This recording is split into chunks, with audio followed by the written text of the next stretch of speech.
What would you think if we told you there's a simple way to get another $10,000 or $20,000 in your pocket over the next few years? And no, you don't have to work harder or buy lottery tickets. Consumer reporter John Mattery shows us why a little extra car maintenance can be your ticket to big savings so you don't waste your money.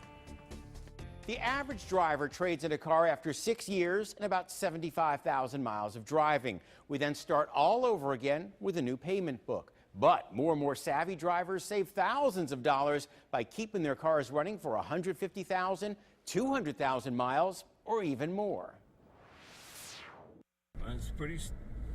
I like the day I bought it. Maintenance tech Ron Catine drives a 2002 Chevy Silverado with over 200,000 miles on the odometer. About 229,000 miles on it. College student Chris Lawrence drives a 2001 Ford Explorer with 213,000 miles under the hood. Original transmission? Yes. Original engine? Yes. And it still works. And busy mom Cindy Adams drives a 1998 Honda Civic with almost 200K on the odometer, and she counts her savings every day. Thousands and thousands of dollars.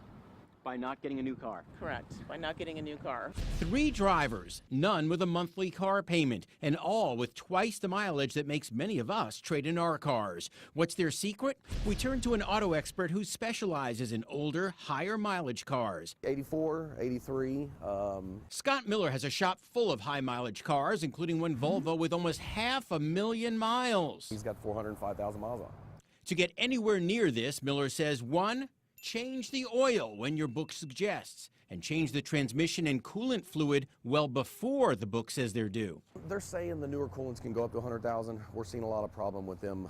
I would recommend no more than 50,000 on your coolant. Tip number 2, check under the car for leaks and get them fixed. A small leak could mean you need a new rubber gasket. If you let it get bigger, you could need a new engine. 3, wash and wax regularly to prevent rust, which is how that customer's high mileage Volvo looks so good. Always gets the underbody wash when he washes it. Does keep it waxed up. 4, garage or carport it if you can to protect the paint, dash, and seats from cracking. Garage kept is always better. Finally, drive at highway speeds frequently. He says the worst thing you can do is drive a car 2 miles locally. The engine never heats up and gunk builds up. These 3 drivers have each saved 10 grand or more in car payments that way, and you can too. One caution, an older car from the 80s or early 90s probably won't have airbags, stability control, or anti-lock brakes. So those may not be good cars to run the wheels off, especially if you're giving it to a young driver. Choose a newer car to run forever so you don't risk safety and you don't waste your money. I'm John Mattery.